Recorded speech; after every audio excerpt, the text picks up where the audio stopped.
In this episode, we have Øystein Windstad, the award-winning journalist, public speaker, and course instructor as our guest. He will tell us about the trip he was in the frontline of Ukraine last summer.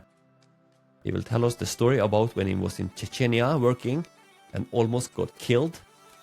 He will tell us what drives him to run his own business beside of a full-time job, and a lot of other good stories. Øystein is a very interesting person who has done a lot of exciting things in his life.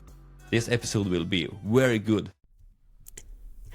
We would like to welcome award-winning journalist Øystein Windstad to our podcast.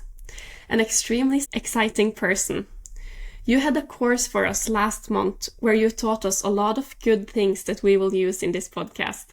And as soon as we met you and got to know you better, we saw that you are a 1% person. You stand out with your mindset, your fire, your enthusiasm, and it was such a joy getting to know you more. We would like to thank you for being our first guest in our podcast. Can you tell us a bit about yourself? First of all, thank you. I didn't know I was the first guest. What an honor and privilege. About myself. My credentials formally is that I have a master's degree in investigative journalism. I have worked since 2007, for the most part full-time as a journalist. Some studies in between, been working. My background is from NRK, which to our foreign listeners is the equivalent of the Norwegian BBC. I used to work there. Now I work for a publication run by the biggest labor union in Norway. So I'm an investigative journalist, also working on a book, and I also run a little company on the side. Sounds great. We are very interesting to hear a lot of story from you and get you more. And we have done a lot of research and background check on you before this podcast. Ooh. So you have to make your guard ready. So for me and Øystein, I know him a little bit from before, from back in the days when we used to party together sometimes. I think it was, I think it was around 12-13 years ago. Sometime we used to party and hang a little bit around, but for the last 12-13 years we haven't met. And in the 1st October last year, me and Annika started this podcast business, and I got tips from another good friend of me to contact you and ask you if you can teach us something, have some conversation together. And in December we have a 6 hours course with you. There you teach us how to do an interview podcast, also teach us the magic behind storytelling, how to tell better stories. And you also teach us how to do presentation and do podcast without script. And it was so valuable and great information. And we absolutely have taken our podcast to the next level after the tricks you learn us. So we very appreciate that a lot. Thank you. It was my honor to share some knowledge. So thank you. So happy to hear that. And in Christmas time, Øystein was back in the island he came from. He came from the same island as me and Annika. And then me and him meet 2 times and in an all barn and do 2 killer sparring sessions with boxing and kickboxing together. So that was great. So I happy to get more and more and know you, Øystein, and start to have contact together again. So I'm happy for that. Likewise. Good to hear. So we have a lot of things to talk about, so let's get started. Let's So go. Øystein, what made you become a journalist?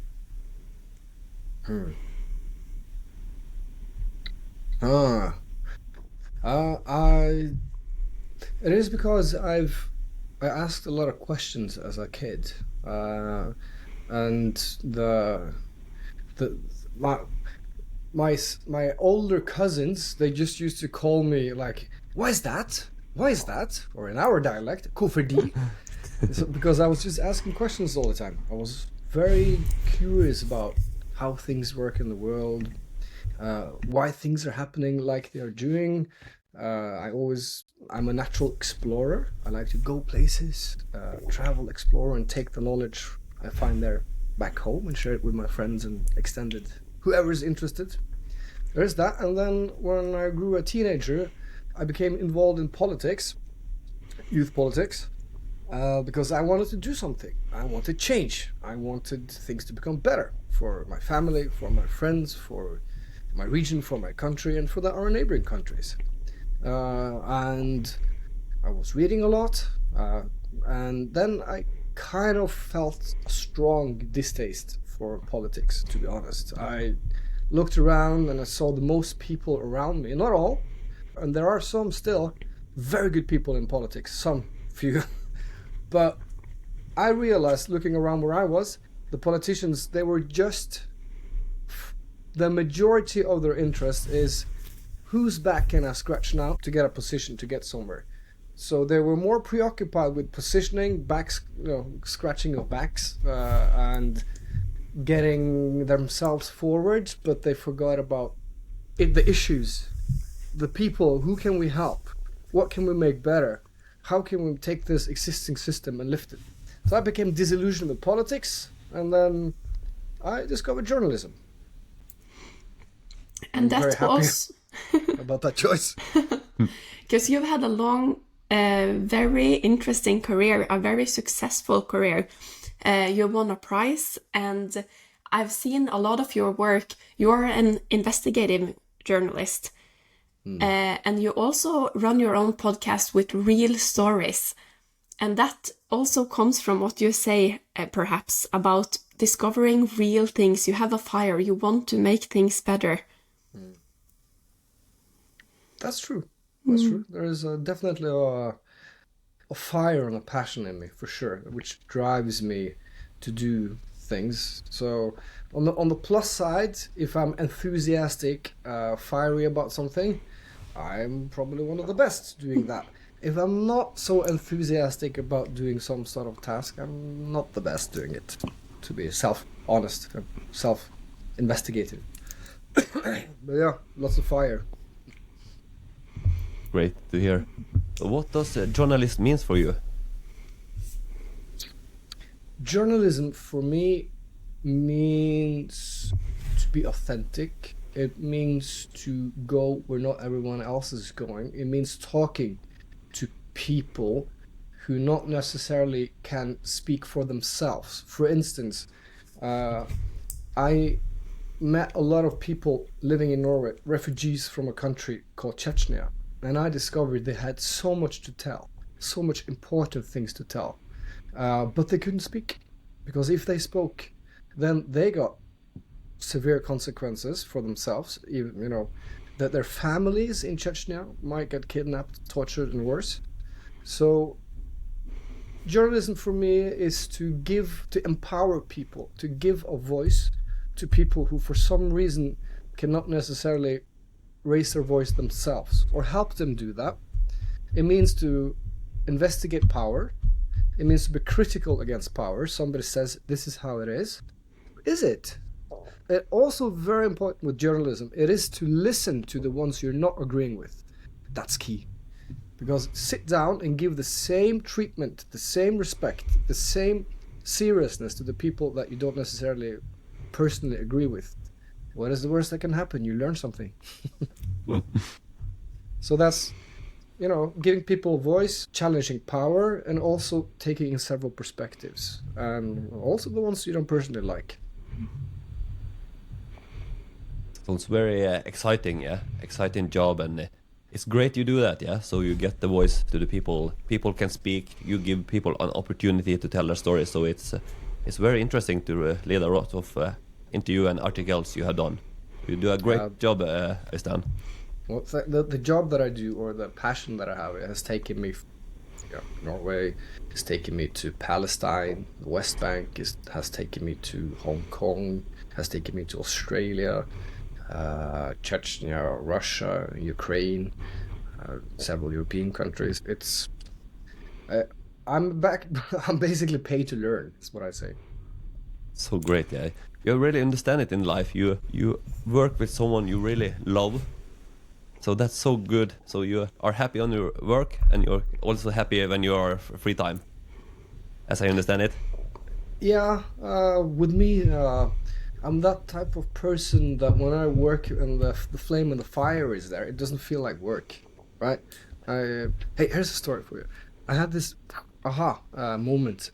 I was standing in line in something called Vinmonopolet, and to our friends outside Norway, it's the only place you can buy wine or liquor or booze in Norway. I was, of course, looking for the wine, and and then in front of me, I heard the cashier. There was a lady, grown-up lady, sitting there, taking receipts and all, and then in front of me in the line was a young man, who also worked at Vinmonopolet. And they, hey, how are you? Chit chat. And then she says, you know what? I'm going to retire on Monday. And the reaction of the young man in front of me, who also, has this whole working life in front of him, possibly at that place, he was like, wow, that's awesome, fantastic. I'm so glad for you. Like, huh? I'm like, I don't want to retire. Hell no, I'm going to do this as long as I'm breathing. And then I realized, oh, you're kind of lucky and privileged, or where you are in your life is then because you do what you want to do, what you're passionate about, what you're kind of good at. And most people, they are not kind of in that position, and I respect that, because I would never, I'm not built for that. I cannot do it. So I'm just in awe for working people who are able to do the job that they're not passionate about. Me, on the other hand, it's a different story. Yeah, it's so great to hear that you love your job so much, and then you are really on the right place. And I think about when we read about what things you have done, and I read that in this summer you actually went to Ukraine in the front line, and I think, oh my God, this guy is crazy, but he is not scared. So that was cool to hear. So actually, to the front line in Ukraine, dangerous war zone. Can you tell us about this story? First of all, I can share one thing with you, both of you, and all who's watching. I was scared. That's the first thing. I'm not going to pretend I'm some sort of Rambo, because I can be tough, but I felt the fear. Yeah. So what is a 40-year-old family father? I have a son who's 7 and a son who's 6. And what is a 40-year-old Norwegian family father doing in the very front lines of Ukraine? So what I did there is, first of all, I'm working on a book that this is a part of, and I'm going to make a mini documentary out of this trip. So where did I go? I went with a Chechen battalion. There's many volunteer Chechen fighters, and I'm talking about the real Chechens, not the ones under the Ramzan Kadyrov, who are basically what we call Quisling, a traitor to his own country. I'm talking thousands of Chechens who live maybe in Europe as refugees, who now all of them go to Ukraine to fight for a free Ukraine, for democracy, for freedom of speech and human rights. They go there to fight. So if Ukraine wins, then one day Chechnya can be free. So I was embedded with a very talented, very skilled battalion called Sheikh Mansour Battalion. A very, very talented soldier.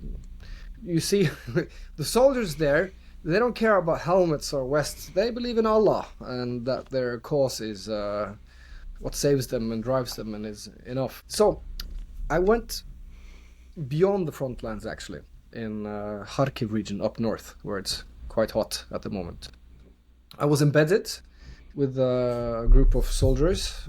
They had a pickup truck, and on the back of the pickup truck they had a rocket launching battery, 6-grad rockets. And I was with them. We drove through, all of a sudden, all right, the GPS on the cell phone is dead. Like, the GPS signal is blocked and jammed. Aha, we're getting close to something. Then I realized, I turned off my phone completely, because And we started driving towards the front line. I saw all of a sudden a burnt out tank. The car went around like this, burnt out tank. Then I saw a barn house full of bullet holes, smashed cars, and the car stopped. And all of a sudden, out of the car, deployment time. So, bulletproof vest on.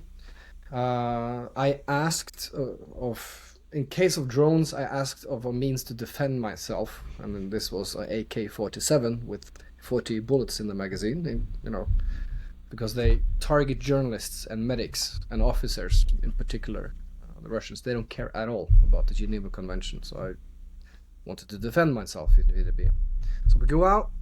The pickup truck has those supporting legs that's put on the sides. Somebody is doing like this. You see their artillery getting ready, and they talk and speak on the radio, and then the first rocket goes off, and I fall on my ass because I'm filming this for the documentary, and I'm a little bit too close because somebody wanted to prank me in a war zone. Not telling me how close you should be, and they're just completely just laughing and casual, and of course I'm not. And so I'm there, I'm documenting what's happening, and there is this moment there where there's this wire going from the rockets, and then at the end of the wire there's a button, green or red, I don't remember. And then they come to me and ask, do you want to press? And this is a perfectly aimed rocket artillery, which is now hammering Russian position with mortar crews, like those boom. And those rockets, they go off and they land.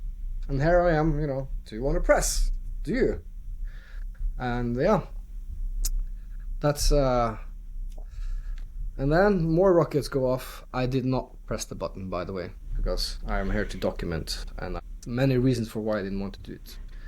But yeah, I'm there. More rockets go off, and then it's yalla, get out of there. And yeah, we drive out of there fast. Cannot put the seatbelt on in case we're hit, because if we're hit, you get stuck with the seatbelt on, and then the second hit comes. So, and then we go out, and the night ends at a restaurant which should not be open because it was too close to the front lines. You hear like poof in the background, and you see those light kind of pink things going up in the sky, tracers, and then I interview them, I get to know them, I understand who they are, why they fight, those Chechen fighters,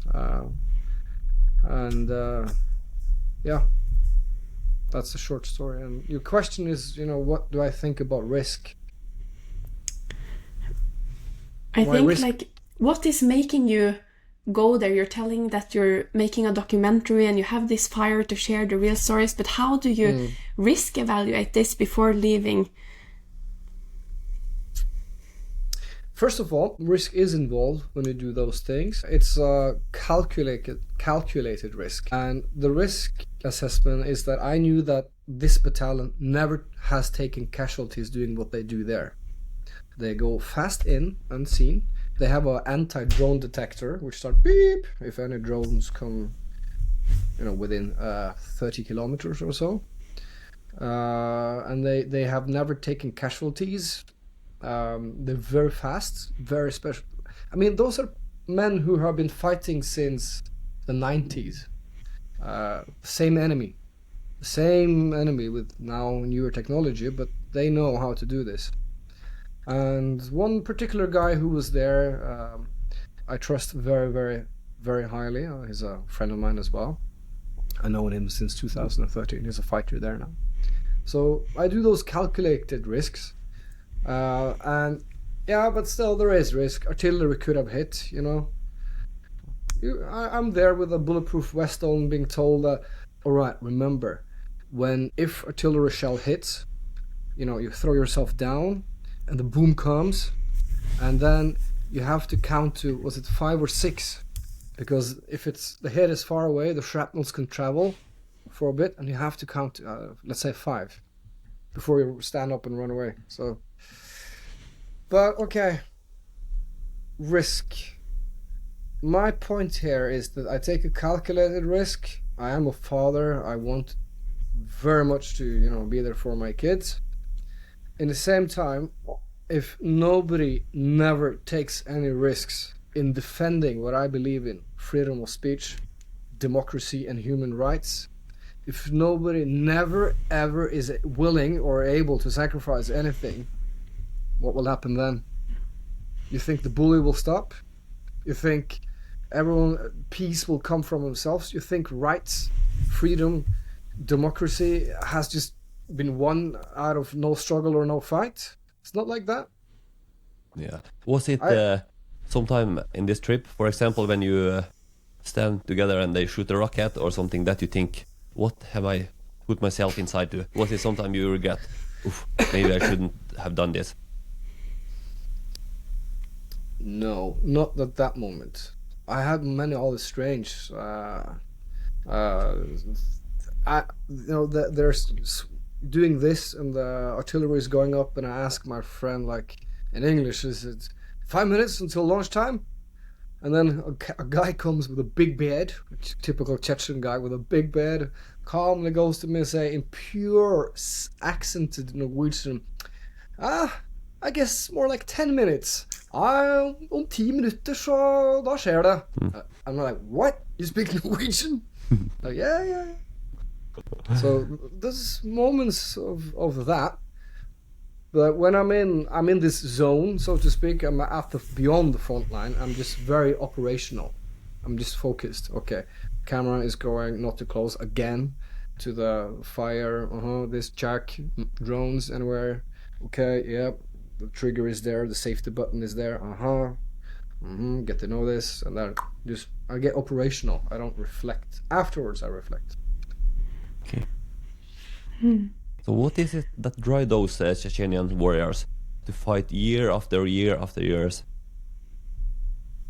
That's a very good question. When I sat down after I was embedded with them on this operation, I sit down to one man, and it's the same story almost whenever you meet a Chechen person. Like, well, in the 90s they got my uncle and they tortured him, and we found him dead after this a long time. Well, or my brother doesn't have a leg anymore, because the Chechens know exactly what's going on in Ukraine, exactly what was going to happen, because the same perpetrators active in Ukraine today, they have been active in Chechnya. Chechnya was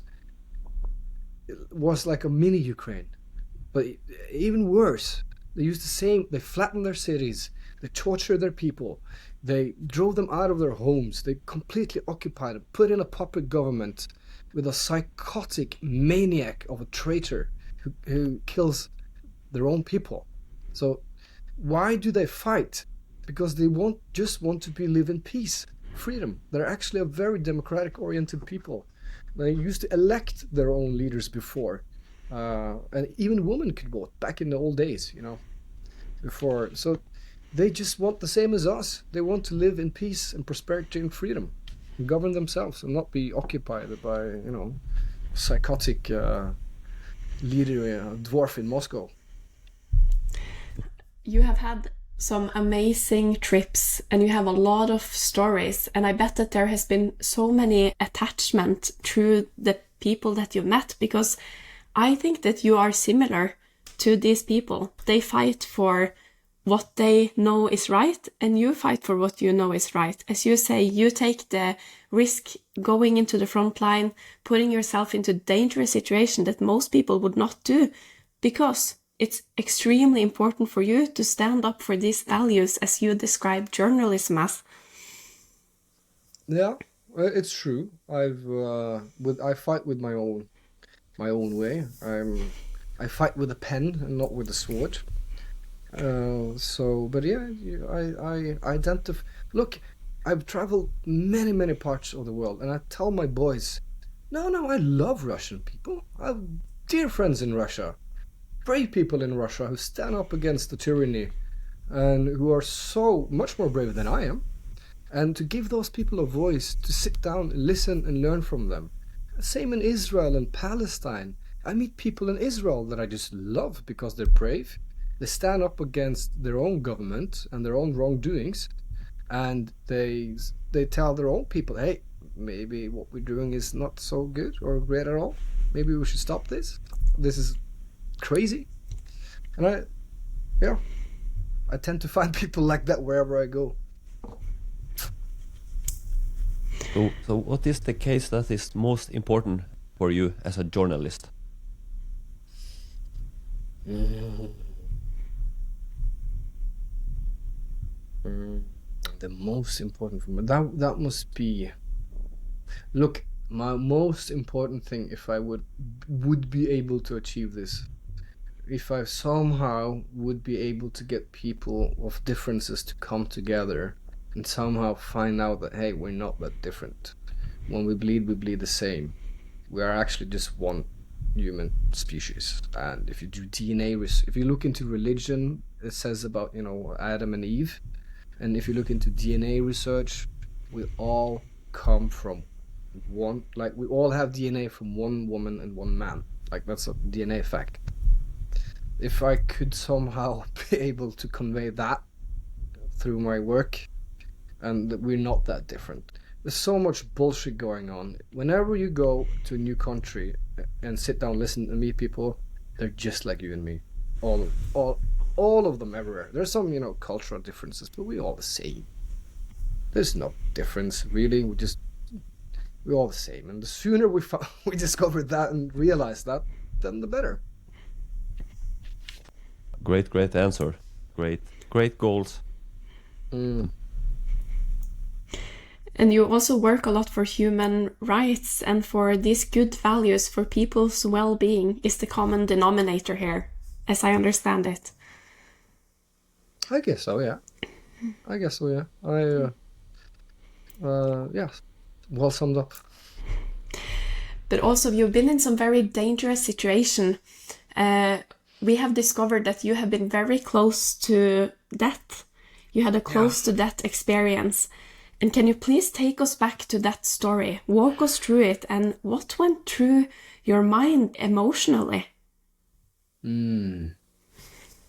Okay.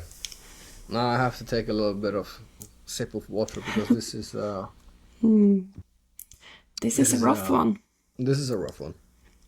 And how to explain what happened? All right. This is back in 2016. And I was sitting in like this maxi taxi or minibus, and I'm in the Caucasus area. I'm sitting there. It's getting darker because it's 6-7 o'clock in the evening in March. And I look at the flat Caucasian steppes, and then the mountains shoot up just like the fjords of Norway, and looking at the snow over there at the tops, like it must be amazing to ski here. So I'm in that mode. And in the bus with me is brave, independent Russian journalists who are oppositional to the current government, and also human rights lawyers. And now we've been driving. We were in Chechnya, which is occupied and ruled by a ruthless, insane dictator put there by Putin. He's Putin's best friend. And that dictator has a track record of killing journalists and human rights lawyers and others who want people to have a normal life. And in this maxi taxi, I am sitting around with his favorite people. So I'm looking at the mountains, minding my own business, and out of the blue comes first one car and throw itself in front of the bus, and I hear rubber against the asphalt screeching, and one more car there, one more car there, one more car there. We completely blocked, like an action movie from Hollywood. We have a hijacking scene, and I'm thrown towards the seat in front of me, and I see out of the cars masked men with various weapons pouring out of the car. They have knives, baseball bats, clubs with metal spikes through, and they just start hammering the minibus and screaming like viciously, so much that the bus is going from side to side. And in this very spot area that we were hijacked like that, the same regime executed a very, very well regarded journalist, Chechen Russian one, exactly there. And now it's my turn. It's our turn. And I don't know how many stories are written about the torture this regime does and how they kill people. And I hear the sounds of the windows slowly but surely being smashed through by the furious mob, and I'm just going, I'm dying. In 5-10 more minutes, I cease existing. There will be no more Øystein. Shit, you're dying. This is it. And I think about my wife at the time, back home in Norway. She's not from Norway. She will be a widow. Nobody to help her, and I wanted to have children, and not now, come on. I have so much more to achieve in my life, and I'm dying. Here, now, and no more time to think, because then in through the window in front of me is a club of sorts, just smashed through, and I have, glass in my face, and I just go, damn it. All right. I know they're going to take me out of the bus, beat the shit out of me, make me say who are my contacts, who got me there, who are the Russian people in the organization, who are the good people that help you, and then they will mock me, and then they will kill me, and then they will go torture all at once. And I'm like, goddamn sons of bitches. All right, I'm going to die. But I'm not going to make it easy for you. If you're going to take my life, I'm going to take as many as I can of you down with me. You're not going to kill me the way you have planned. No. So I'm filled with this adrenaline and rage, and I go to the very back of the maxi taxi.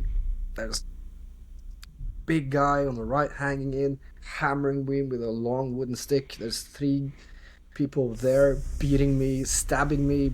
They tear off my shirts, my jackets. I'm naked. I feel something warm in my face here, and something sweet tasting in my mouth. And before I know, they hit through my guard. I hear my teeth go, and all I'm telling myself is 30 more seconds. I said, 30 more seconds. Just resist this, and a miracle might happen, maybe, or just resist.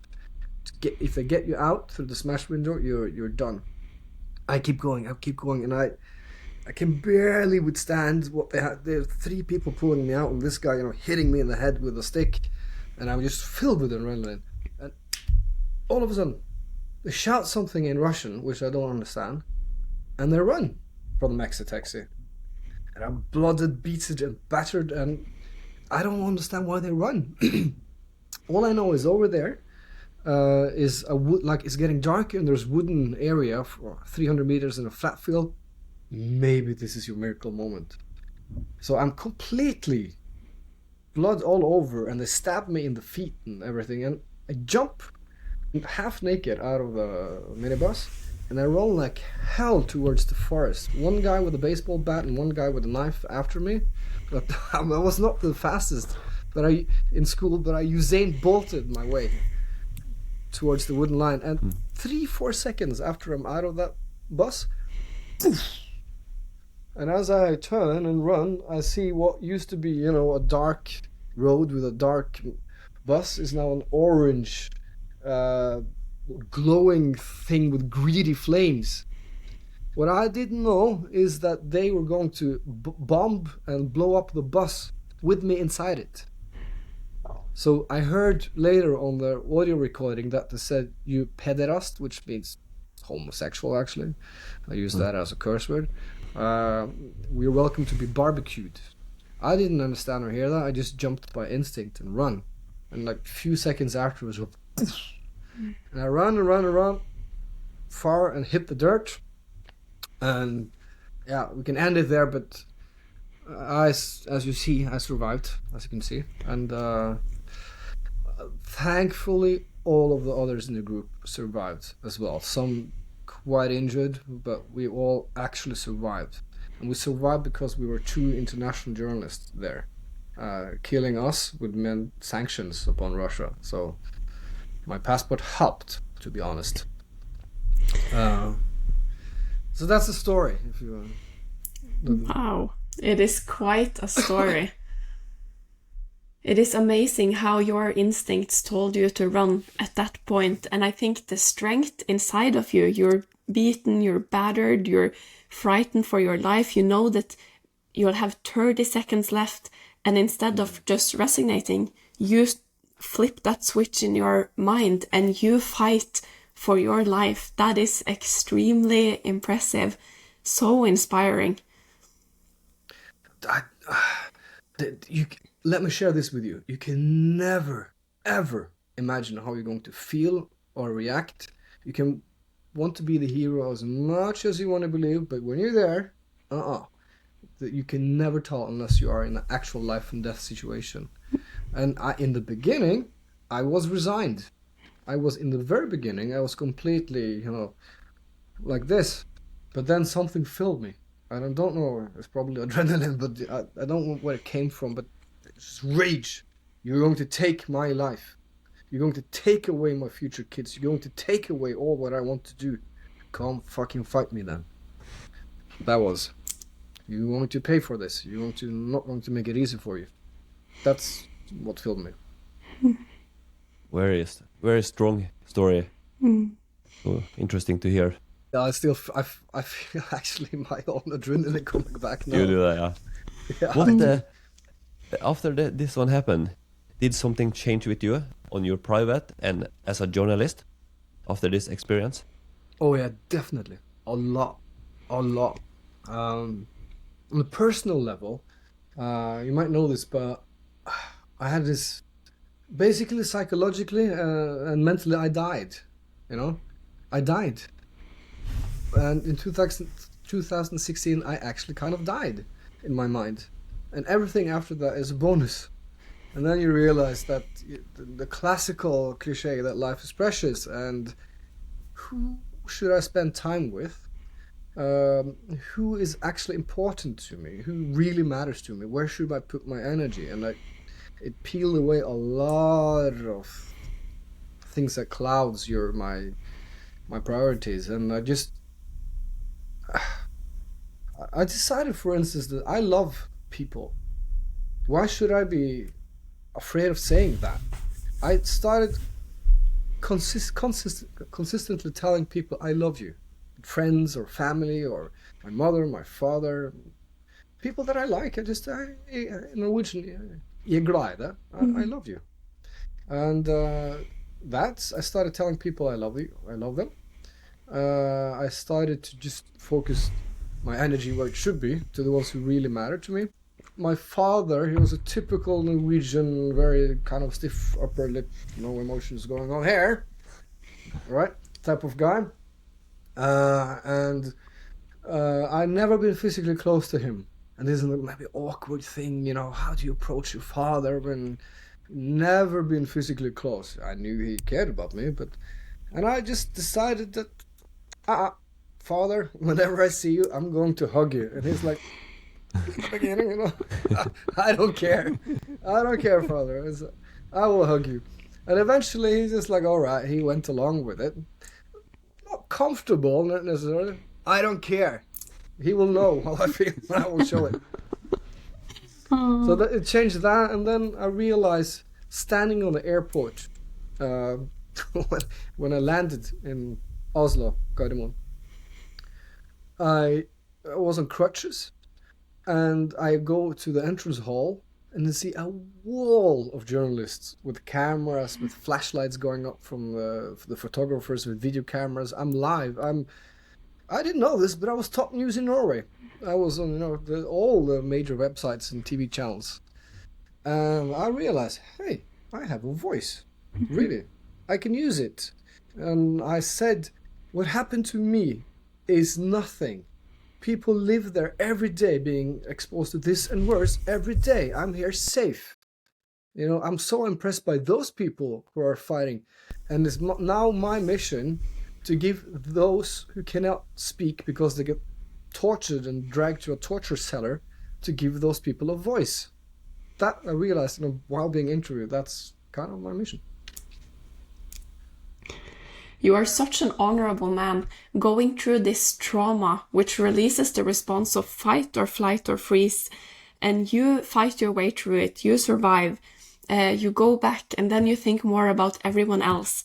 You use your voice in an incredible way, and it just really sheds light to your great values as a person and as a journalist. But really, this is not about me.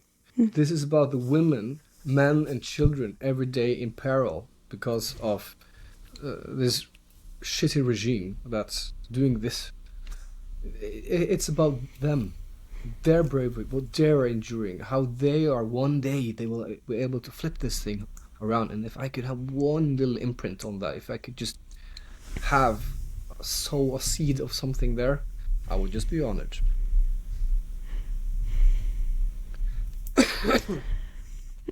And you kind of tell us now some of the most important things to you.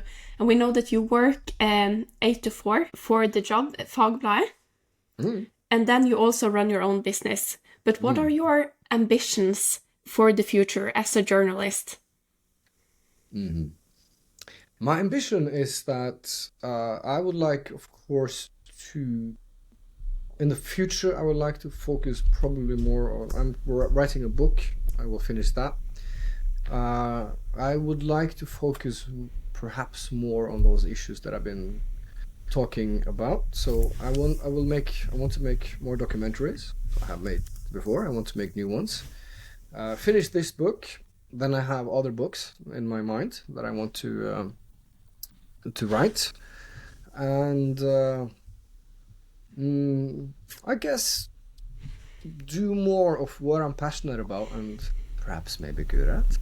Dare I say? Oh, Jantelov is in the house? No, it's not.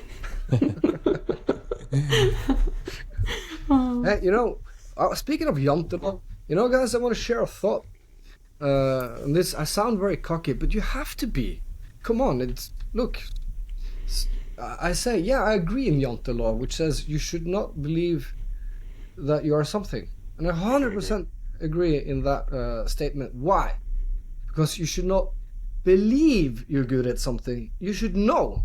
And you should know what you're actually good at. And once you discover what you're very good at, then you will exceed. And you should unapologetically be proud of what you're good at. And of course, humbly acknowledge what you can get better at, you know.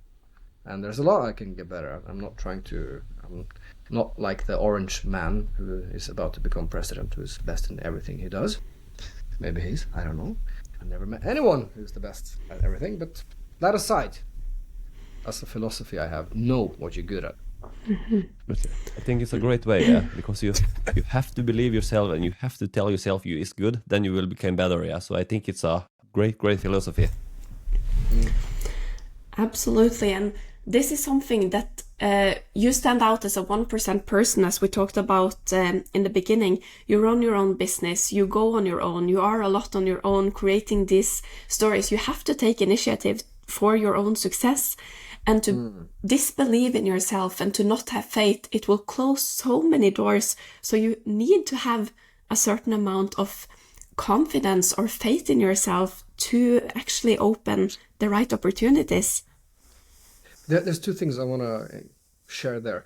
First of all, I do seemingly things alone, but not really. I have a great team around me. I have so many fantastic co-workers at the job now who elevates whatever I'm touching, they take it further.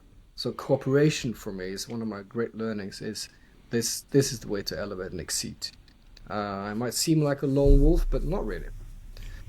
So cooperation and sharing the joy of accomplishing something that might be your idea, and you get other on board, and then it gets better. It's just amazing to see happen. So there's one thing. Cooperation is key to success, and sharing the glory, so to speak. It's very rewarding. And then believing in oneself, yeah. If I didn't believe in myself, you wouldn't believe the crazy places I've done and seen. And if I did not believe in myself, I would be dead. I would be, I've seen and done. If I don't have that, I don't have anything. And okay, I'm gonna share a secret with you. I'm not the best writer. I'm not the best photographer. I'm not the best, writer, photographer, or filmer making videos. I'm not the best at anything, right? Honestly, I'm not. You find better writers. People are way better in grammar or stylizing things. But I have ideas. I have initiative. I have passion, and I have belief. And then I just get people on board with me, who help me become even create something better. So I know my limitations usually, and the trick is that, if I didn't believe in that I have something, then I would have nothing. And that is a really great point, and it brings me over to something I wanted to talk to you about, because as a social worker, there is a lady called Greta Marie Skau. She has a triangle which she uses to describe what a good social worker need to be good in his job. And I think this goes for every job in the world. And she says that you both need work-specific skills. You also need theoretical knowledge, and then the personal qualities or competence you need. So these three aspects as a triangle creates a good person in your job. And when you talk and when I study your work, I see all of these three aspects, and I think that you are a great journalist because you're also a really great person. You have great personal skills, great values. You create a great atmosphere around you. And I've seen some interviews where it starts in one way and then comes a plot twist and an amazing story is shedded light to, because you have the ability to find those moments, to create good moments, and to find those stories that are lying underneath the surface here. Yeah, and find what you're good at, and then work with it and seek input from others to refine it. That's hard work, repetitive work. It's key, and of course storytelling, as you know, I believe in that. May I ask you a couple of questions later, because I'm very curious about both of you on a personal level. Absolutely. Now or later? You decide.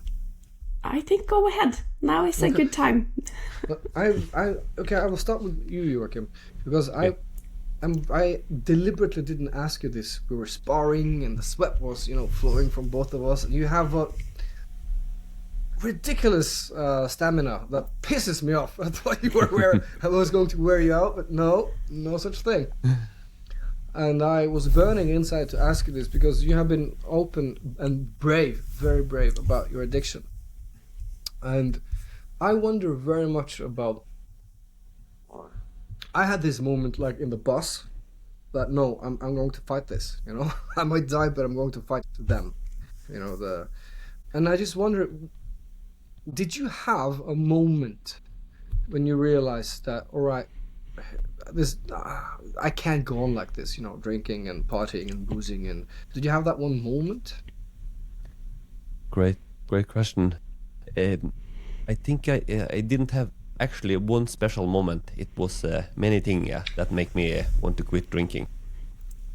But most of all was that I want to give a good life for my daughter. Who was 1.5 years at the end of my drinking career.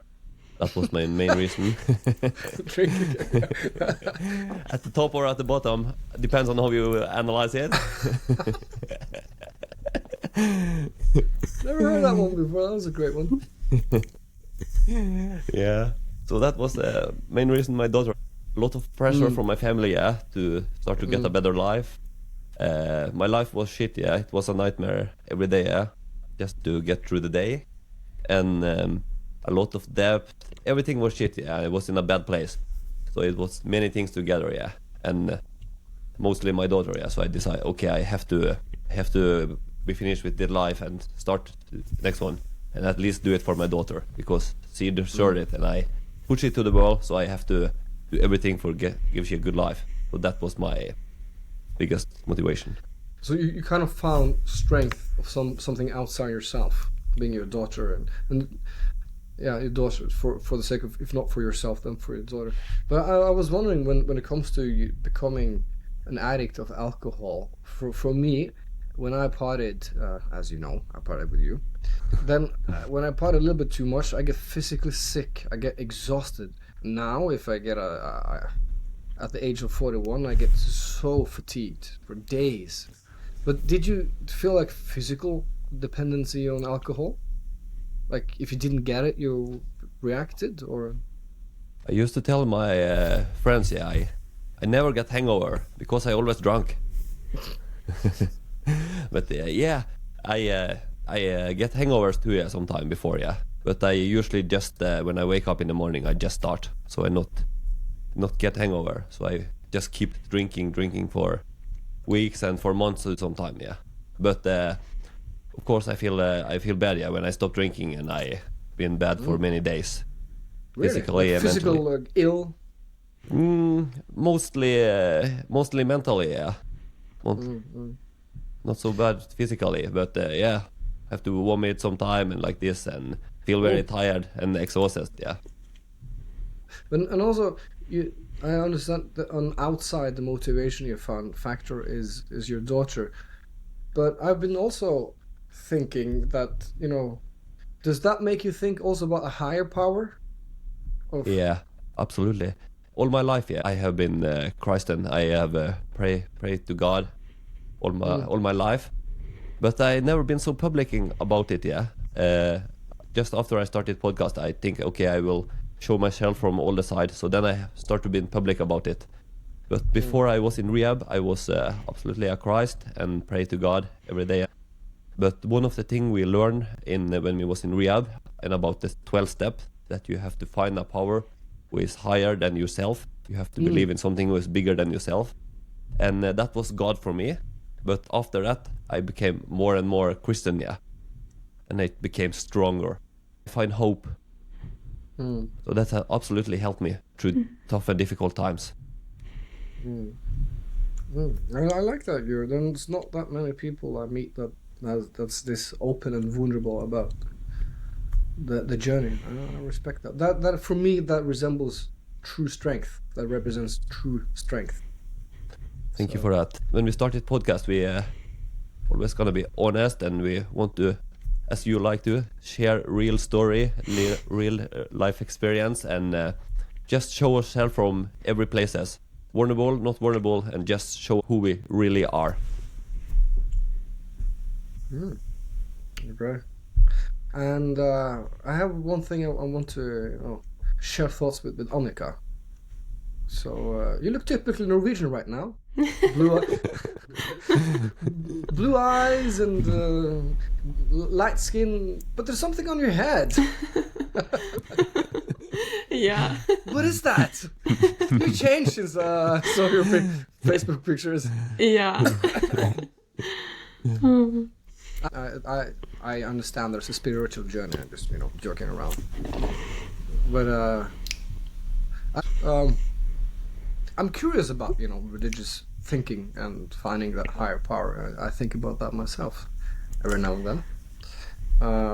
And maybe because I have a friend who is he's a strong believer, and he's a Chechen, and he's fighting now in Ukraine, and he's an officer, and he's actually a major. But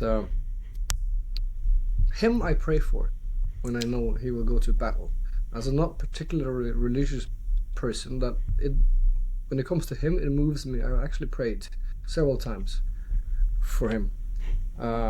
Then I feel something. But what about you, Annika? You were not religious before, I think, or? That's right. What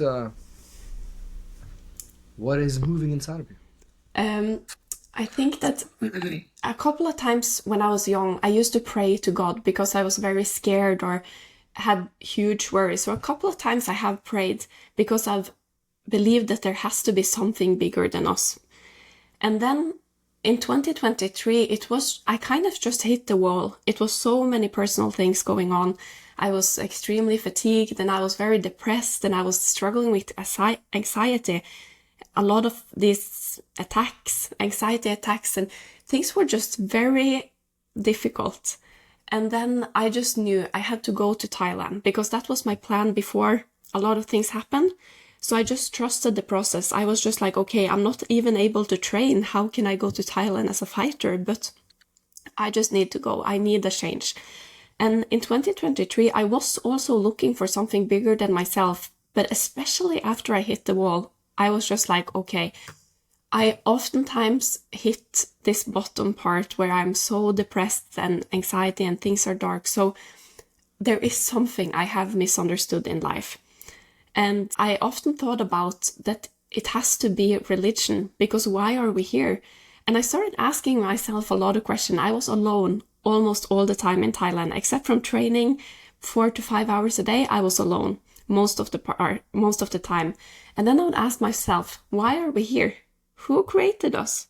What is the point of life? What is the point of being here for a few years and then dying? What is happening after that? And then nothing made sense from the mindset that I used to have. And then I started looking into Islam because I know many Muslim people that has inspired me because they're very strict.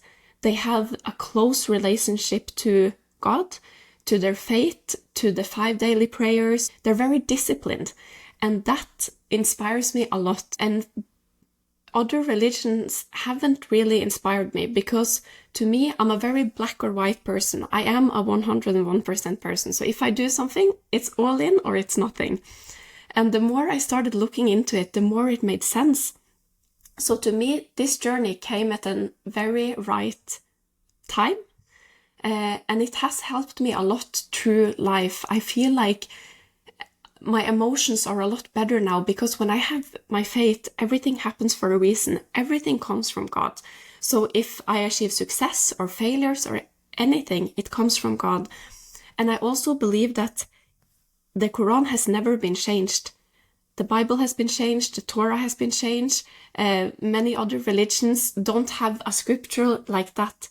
But we have the Quran that has never been changed because it is the words of God and they don't change even though society do it. In 2024, you can choose to go dressed like this or you can choose this or this because society says it. But the lessons of God hasn't changed because I mean that the society is going in the wrong direction in many areas. So why listen to that only because that's normal? So to me, it is very important to do the right things according to my religion. And who am I to read the Quran and just don't do this and don't do this, but I can do this. So to me, it's important to do all the things that I learned from the Quran. And one of those things is to use the hijab. And it was a big decision because of course it's different. And I have received a lot of comments on it. And I think many people think it's weird. Many people have said it. And I've also experienced a lot of distance to people just not making any contact anymore. And that can be from many different reasons. I will not assume anything. But I think that for many people, it can seem strange or even can cause worries. But for me, it is only a positive thing. I believe that if I do the things that I'm supposed to do, I follow the words of God, it is more likely that He will award me with success. Because if I read everything that He had given us, but I don't want to follow this and this, I follow only what's good for me, why should He give me success?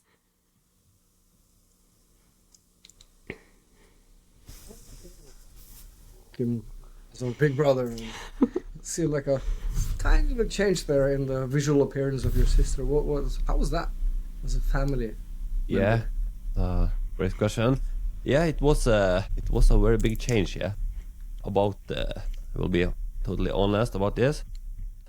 About she became Muslim. I think that's no problem. Yeah, because it's also a nice religion, and I see she got much more peace and she became a more calmer person.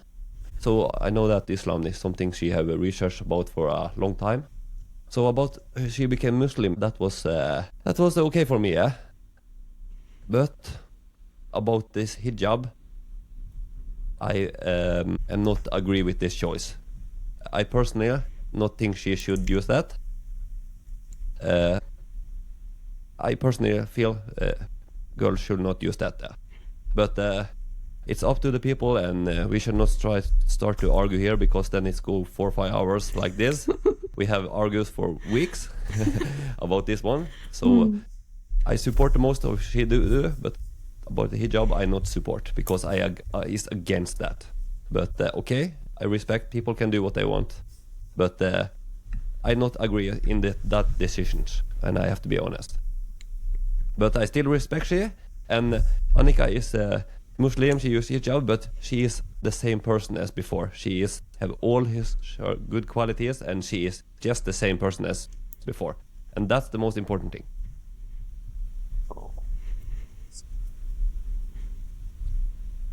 I want to share one thing that came to my mind. You mentioned quotes. I have dear friends who are Muslims and teach me about Islam, and there's one particular quote from the Quran which I love and find very interesting and intriguing. And I didn't know this, but in the Quran it says we ... It doesn't say I as I God. We, it says. It's interesting. But it says, there's a line that goes something like this: we created you into tribes and nations so that you can get to know each other. That made me think. So yeah, I was I'm not going to make this into a religious podcast for you guys, but I just here's another thought that I would like to share. Annika, I don't know you that well. I've heard about you before. I knew that you are a professional fighter. Then, when we did this training thing together and shared ideas, and then I see you like, okay, you're obviously like the typical social worker. Like, I have so much empathy for you. The last thing I want to do is to you feel uncomfortable or insulted, and I'm sure you were helping greatly so many, young kids going astray, needing what they needed, and there's that side of you. And then I open a browser and see like your bloody face with a fist in it, or giving a fist. I don't remember, but definitely your face in blood, like like there's like that kind of very quiet Monica, and then there's a raging Viking warrior. Share me, how do you make those two parts of you become friends? It is a very good question, and many people have asked me this, and I completely understand. But for me, it is not really two contrasts. It's more that these two sides fulfill each other. And as I grew up, I was way too naive. I was way too careful, and I didn't have enough self-respect, basically. And my big brother Joachim would often try to push me to become a bit tougher, and he was the one that pushed me into martial arts. So a huge thanks to him for all of that, because he said that I need it. I will become a social worker, and I've worked a lot with violence. I've worked a lot with very high conflict situations, and then to know that I'm able to stop you from using violence keeps me so safe in these situations. So in every point of time when I've been in a conflict or violent situation, I trust my abilities. And of course, I never use those strikes or kicks or anything, but I know how to defend myself, and I know how to put you in the ground if you are going to do this and this, So I think that I need it. It fulfills me. It has made me have more self-respect. It has made me a lot tougher. And after I won my first fight in MMA, I went to Thailand, and then I started really believing in myself. And then I started developing this mindset of it's kill or be killed. I cannot go in there and be a little bit naive or be a little bit careful. You go in there and either you will get knocked out by an elbow in front of the whole stadium, or you will do that to your opponent. So I started tapping into this mentality where I'm not fighting you, you're fighting me, you have to deal with me, I am the fighter in here, this is my ring, this is my cage.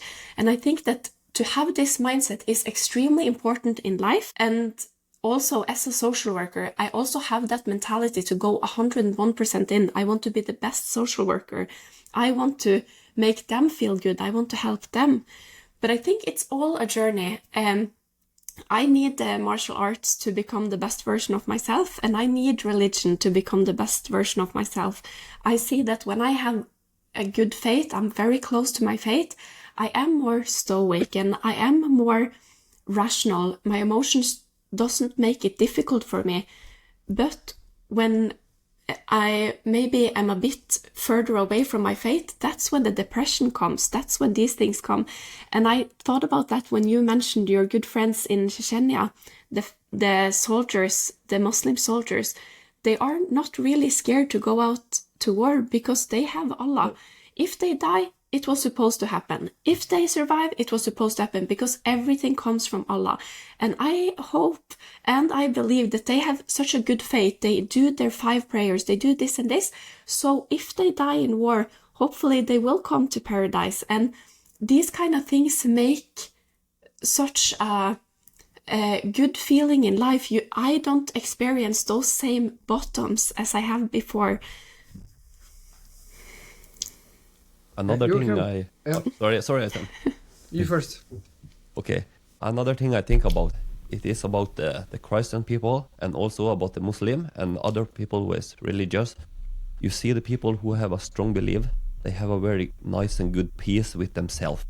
They have it so very good inside their own mind. So it's absolutely a thing people should consider it, and it's so important to have something to believe that is bigger than themselves. Here's something I want to pick up on what Annika said. The fighter mode, because you are naturally full of empathy. That's how I see you, like a very empathic person. Yeah, also vicious fighter. So you say, I'm not attacking them, they're attacking me. That made me think about one. I have a great fear. People think I'm fearless because I do what I do. No.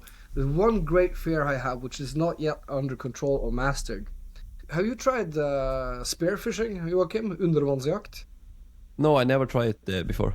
I do it almost every time I'm on the place where we come from. It's amazing. It's like an underwater jungle, like a Brazilian rainforest underwater with cods and beautiful variety of fish, and you can pick shells that are so good, delicious. You can make sushi straight out of it.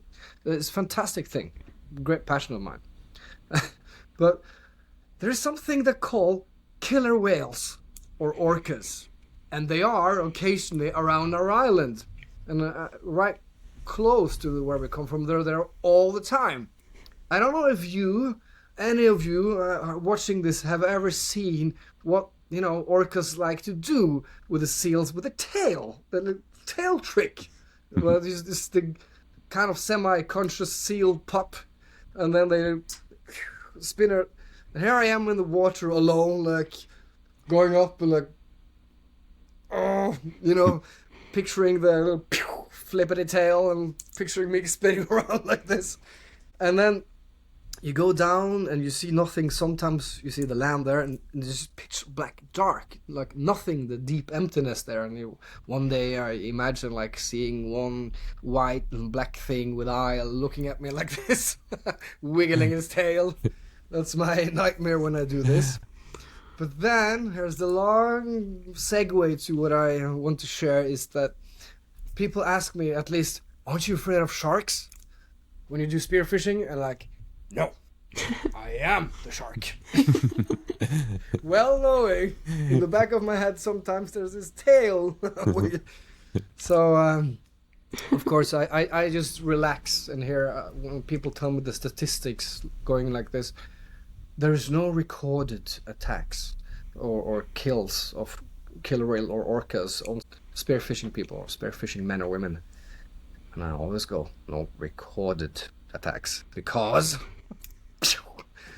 But it's a fear that I have constantly when I spearfish. Fear of the unseen, down the dark there. But breathing actually helps me just when I'm in the surface, and sometimes one technique I use is actually just to accept my fate. Like, if this is how I go, at least I go happy. Oh. That's what I try to do to master my own fear. I'm not a fearless person, y'all. I just wanted to be stated. I definitely feel it.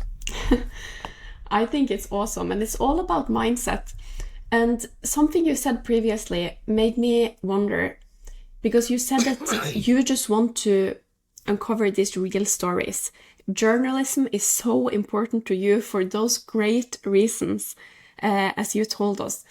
And I just wonder, do you feel responsible in your line of duty to do the best? Because I feel like I have a quote that I oftentimes share, that out of 100 men that goes to war, it's only one warrior. Some of them are soldiers, and most of them are targets or are just there for the wrong reasons. And you stand out as that one warrior, the one in your field that you're not just participating, you're really changing the deal. And when you held the course for us, you came in and you're not just participating, it's revolutionary, the techniques that you teach us. And that's how the common denominator on the work that I've studied from you as well, you come in the field and you change it to the better. And there are just one warrior out of a group of people that has this fire inside of you. You just want to do the very best. Do you feel like I'm right here? Do you feel responsible in your line of duty to do the very, very best? Okay, that's a very, very good question. And here's how I see the world, personally. And everyone watching, I'm sorry, but this is how it is. I see, take 100 people. I'm not sorry. This is how it is, and you can choose which one you want to be. Take 100 people, line them up. I have a lot of ink on my hand, if you wonder. It's because my son's drawing. In case you wonder. All right, line up 100 people. And you have a choice there, watcher and listener. In the end, in the one end, you have 2, 3, 4 people who have empathy, who have a good heart, who wants the better for others, and who are actively pushing for this, right? Of the entire population, entire human nation, municipality, region, whatever. It's like this. And on the other hand, I don't know how many they are, but let's say they're 1 or 2 or 3 who do not have empathy, who are filled with other motivations, mostly selfish, destructive, who's not afraid to suppress others to get what they want. We're basically, how to say, bad people. They don't care about others. They suppress. As long as I get what I want, screw everyone else, and I'm happy to step on other people to get what I want. They're on the other hand, let's say they're 1 or 2 or 3, maybe 4 or 5. So those are what I term the active minority. In every society, they're active in this end and that end, right? And in between, you have the population. We just want to live our lives, maybe have kids, maybe we just want to live our lives, right? And we actually want the best for others, the vast majority of people. Sometimes, the ones on this end, they take over.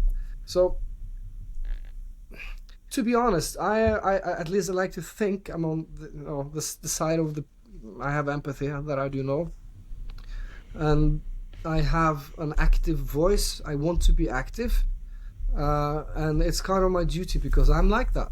This is what I'm good at. This is what I've been blessed with and what I'm refined. So this is how I view the world, the active minority. And it's kind of my job to keep the other ones in check, the ones who do not want freedom and democracy and human rights. It's my duty. And that's what I'm trying to do. Here's a story for you. When my kids were born, I remember it so vividly. 7 years ago, my first son was born. He was, just came out, was very seconds old on this earth, and I held him, and I smelled, as parents do, I smelled his head. This is a strange parent thing, and he smelled like exactly. Never told this to anyone. He smelled like summer, warm summer, and when rain hits, this moist smell. That's good. I like it. Like, it reminded me of that. And I smelled him and held him to me closely, and I said loudly at the hospital, "Father," getting emotional here. "I promise you, as a father, I will do whatever I can as a journalist and human being to make this world a little bit better, tiny bit better. So you grow up in a society that's safe and good and perhaps a tiny little bit better. That is my mission and my promise as a father to you as a son." And I made the same when this little brother 1 year later was born. And yeah, I have tears in my eyes now.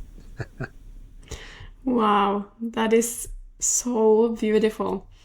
And that describes it all, that it describes your fire, that describes you, that describes your ambition and your work and the magic behind it all. This was beautiful. Thank you for sharing it with us. And Very one last beautiful. story. Thank you. And one last story about Thorleif. My oldest son, he said something yesterday because I'm working on a book, and it's hard to, when you're like me. It's not hard to write. It's hard to get your ass to sit down and write because I'm full of energy. And he started to ask about Chechnya and Ukraine and all of that. I hate for them to know, my kids to be aware of war. I tell them war is the worst. It's wrong. I brainwashed them into that. And then he asked me, but hey, you're a journalist, father, right? Yeah. Why don't you start writing in a way so the soldiers of the bad man who's in charge of Russia, the bad, king in Moscow, as you call him, why don't you start writing and make his soldiers read what you're writing so they will stop fighting Ukraine and they will turn their guns towards the bad man in Moscow and arrest him? And I said, "Son, you believe that is possible? Like, that is some stellar level right there." And he said, "Yes, father, you just have to write well enough."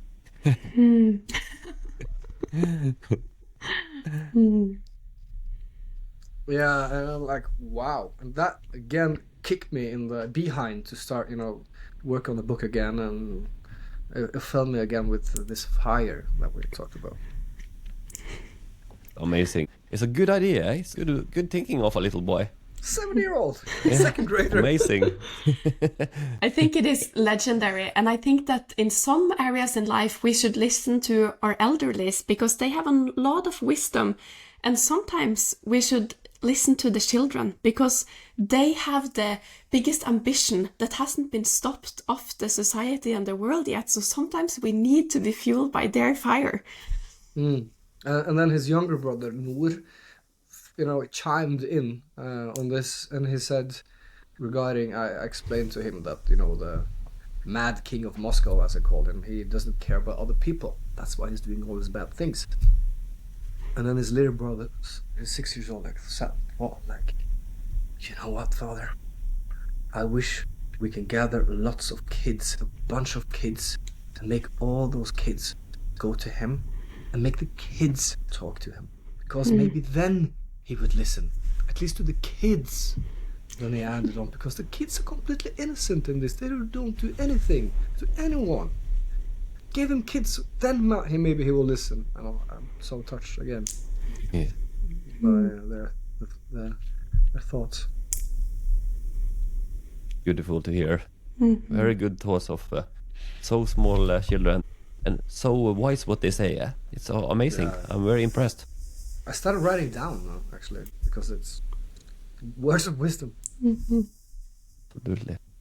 So, Øystein, you work for Fagbladet, yeah, 8 to 4, and after that you run your own business, Winsta Media, and you are a very energetic person, yeah. You boxing, kickboxing, you hunting, you diving, you have a lot of going on all the time. So I wonder, what do you do when you want to relax? How do you give your mind a break from everything? I do exactly what you said. Okay. So that give you a break? Yeah.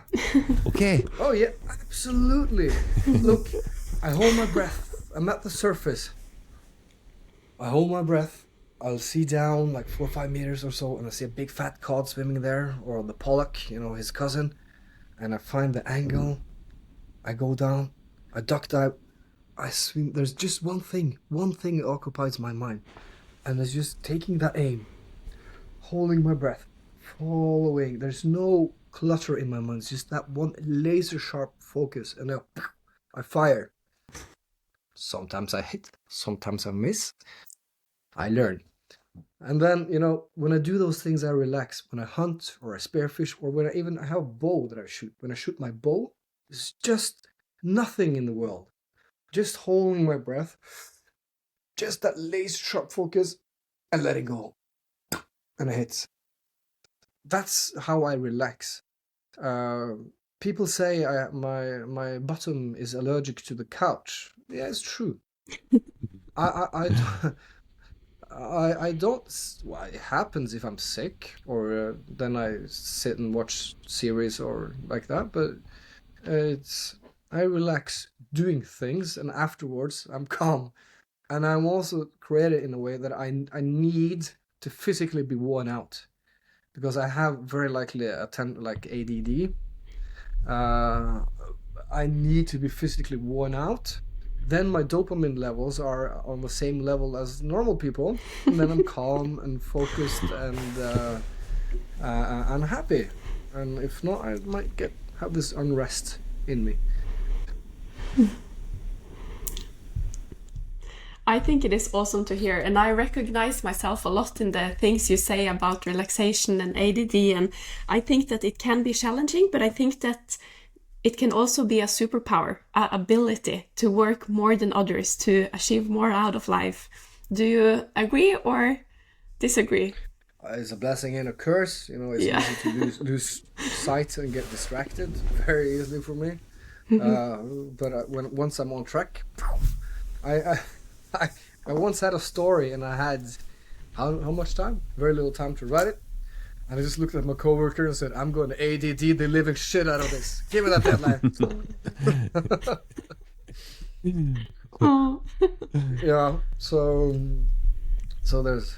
I also discover as a personal journey that I can find Zen if I'm close to somebody I love, and we are, touching and being physical and sensual, to put it that way. Just, touching or massaging, then I feel very zen and calm.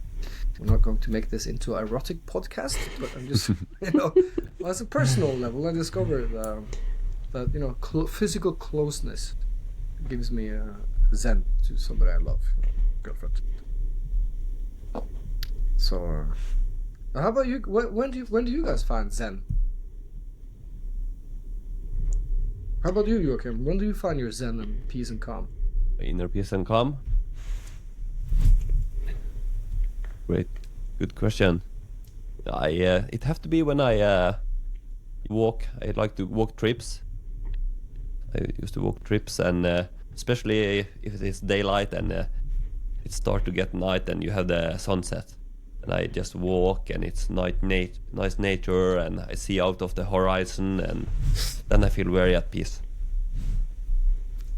Great feeling, and I look out the horizon. You have the sunset, the nice beautiful colors on the sky, and I think, it's so much out in the world there I want to experience, and that's a good moment for me. I visualize, I think a lot about my life, about my future life, so that's a great moments for me. Mm-hmm. I think before I had to create those chaotic things, I needed to wear myself out with intervals or sparring, or in sparring I would feel very calm, and after training, extreme training, I would feel very calm. But now I've practiced a lot to just find those small moments outside in the nature is when I feel very at peace. But also now with my faith, I have become a lot more calm, a lot more able to be mindful and unwind and relax. Interesting. Oh, interesting. There's one thing I've saved this question. I could have asked you before, but and this is going to be a tough one. but we're ready for that because, as my good friend Martin says, life is a damn battle. But remember, you have the black belt in this one. So here's the thing. I think about you, Joachim. You told me that you have financially risked a lot launching this podcast, right? Absolutely. Have you been sharing that? Or... Yeah, I have shared that sometimes. So basically you have sold things here and invested in yourself. And the apartment, you shared about that, or? Yeah, I shared that also. Sure. So you have sold your apartment, which is any Norwegian typical person, or if anyone would say that's crazy. You sold your apartment, you just all in, and it's so hard to make it on the podcast. Everyone's making a podcast, and let's just say, statistically, there's a fair amount of risk involved here. Some would call you batshit crazy to do what you do. And what do you think about that? Some find you, are you crazy to put it, do what you do, to put it in a very polite way? Yeah, a little bit. Of course, yeah, I am. Yeah, it is crazy to do that. It's not the safe way to do it, as you say. And everyone, yeah, you have to work this, you have to buy an apartment, have the loan and like this. But this is opposite, yeah, of what the most of the people do. And it is a very risky, yeah, because I sold my apartment, so I worked for so many years to have, and the safety of that. So it is a risky move. But in life, if you want to live an exceptional life, you have to take some risk. And I willing to risk it. Yeah, I know what I'm capable of. I know I work so hard from my stand up till I go sleep, and I can push myself so hard for so many years. So I know what I can do. So for me, it was the right move. And what if you fail, Joachim? What if you fail? What if I do? Yeah, say for that. I not see that in my mind. I can fail on this, but yeah, what if I fail? Then I keep doing what I'm doing, and then I start to work again. I'm not a little bit here, a little bit it on an ordinary job, and I work and I keep doing what I'm doing now until I succeed. So that's my plan B. You, spirit, training. I've seen you. You're so like dedicated, and I'm up in the air answering emails 4 days after, and you're like this. You're like a little bit like you have asphalt, and then you have the dandelion, Løvetann, like just breaks through the asphalt. You have this thing in you. Yeah. You have this it thing, both of you. Yeah. And so do you. Yeah. You also are a member of the club, and 101% club. Don't tell anyone. I'm not very good in writing. I'm not very good at anything. I just have this it thing sometimes. Don't tell anyone, right? That's what it takes. Oh. But is there anything you would like to say that we haven't talked about yet?